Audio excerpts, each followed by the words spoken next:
O ngayon ay challenge Congressman Joel Chua to investigate himself. Bakit pa nangyayari ito ng mga congressman yan? Ito ang wow trending. Hindi napigilan ni Mayor Isko Moreno, isang malutong na mura para kay Congressman Joel Chua. Pagkatapos kasi na magsagawa ng inspeksyon ni Mayor Isko Moreno Dumagoso sa Alvarez Street, Corner Avenida Rizal, Barangay 334 Zone 33, ipinag-utos ni Mayor Isko na ikandado at kumpiskahin ang mga heavy equipment at iba pang mga kagamitang pangkonstruksyon sa isang bakanting lote sa nasabing lugar. At napag-alaman nga ni Mayor Isko Moreno na ang nasabing lote pala ay dating covered court at nagsisilbing satellite offices ng Maynila City Hall. Diyos ko po, na nasa pangangalaga ng Public Recreation Bureau ng pamahalaang lungsod ng Maynila. Ngunit ito ay iligal na giniba upang bigyang daan ang isang proyekto ni 3rd District Congressman Joel Chua. Ayon pa nga kay City Engineer Arman Andres na walang anumang permit mula sa pamahalaang lungsod ng Maynila ang ginawang paggiba at ang planong pagpapatayo ng bagong instruktura sa bakanting lote. Dito nga ay hindi nakapagpigil si Mayor Isko Moreno at sa kanyang press con sinabi niya kay Congressman Joel Chua na imbestigahan mo ang sarili mo. Buwelta pa nga ng mga netizen sa comment section kaya nga gutom sila sa panahon ni former President Rodrigo Roa Duterte.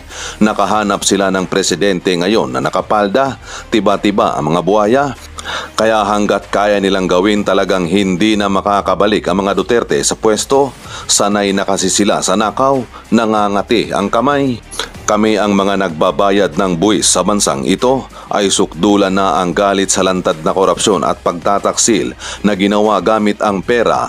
Pinaghirapan namin, buwis ng taong bayan, pondong nakalaan para sa serbisyo publiko at pagpapaunlad ng bansa ay hayaang nilalamon at nilulustay sa pamamagitan ng sabwatan ng mga tiwaling politiko, opisyal ng gobyerno at mga kongresista.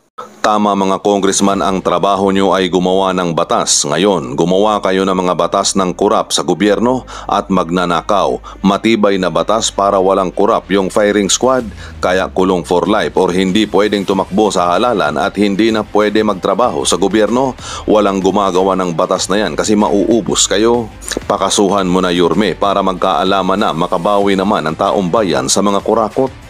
Yorme, pakipasyalan naman ang Barangay 209 nang maisaayos ang sikip ng kalye doon, nakabalandra mga pinapagawa ni Valeriano. Kasi nga, more project, more budget at syempre, more kupit.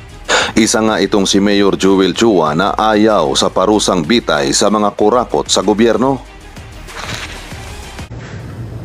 O ngayon ay challenge Congressman Joel Chua to investigate himself.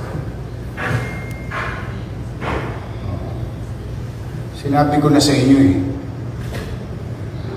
may gobyerno sa lungsod ng Maynila and it is called City Government of Manila, not City Congress of Manila. Sa totoo lang, o ngayon pinaresto ko lahat yung mga tao doon at kinukumpiska namin yung mga gamit. And now we're doing what we need to do. Tingnan natin kung may masampulan. Yan ang kung bakit ako nalulungkot.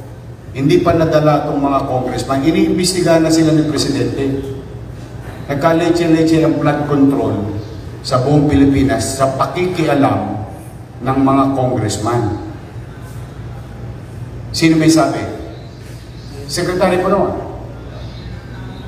Di ba? Inamin na nila Ang trabaho ng congressman, gumawa ng batas, hindi magpagawa lang ng kung ano-ano. O ngayon, kung magpapagawa kayo, katulad ng ibang congressman dito, na nagpapaalam, humihingi ng permiso sa building official o sa city engineering, ina-aproba naman namin In fact, I'm gonna tell you, yung Dimasa lang, di ba isasara, gagawin ng DPWH, o humingi ng permiso sa amin, o nagbayad ng buwis, 504,000 pesos. Anong ibig namin sabihin? Pag magpapagawa kayo, humingi kayo ng permit, building permit, Ang higpit-higpit dito dati, nung araw, 30 square meter, 50 square meter, pinahihirapan nila para bigyan ng permit. Pero itong bilyon-bilyon, daang-daang milyon na project, hindi humihingi ng permit sa city government. O now, I'm calling the attention, and you tell him this. O, lumabas siya ngayon. Lumabas siya. Bakit? Lawyer pa yan. And I challenge him. He's a lawyer. Pwede ba magpatayo ng building ng walang building permit? Hindi pa siya natuto doon sa pinatayo niyang barangay hall na 19 million eh. Oh. Tapos sasabihin nila, hindi kanila. Eh, lalaki ng mga pangalan nila doon. So sa akin, yun ang hamon ko sa kanila. Ngayon nila imbestigahan sa Quadcom ang sarili nila.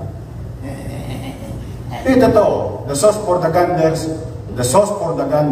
should be the sauce for the goose. Tanong ko lawyer yan. Itanong mo sa kanya. Ito po, tinatanong ni Yorby sa inyo. Congressman Joel Chua, Attorney Joel Chua, pwede po bang magtayo ng building ng walang building permit sa City Hall? And he's a lawyer. I am no lawyer. I may be wrong. Tapos nadurog. Tapos na-disenfranchise yung mga mamamayan namin. Mayor ba siya? Baka lang nahihirapi sila, nasanay sila nung nakaraang panahon na nagagawa nila yung gusto nilang gawin. Hindi.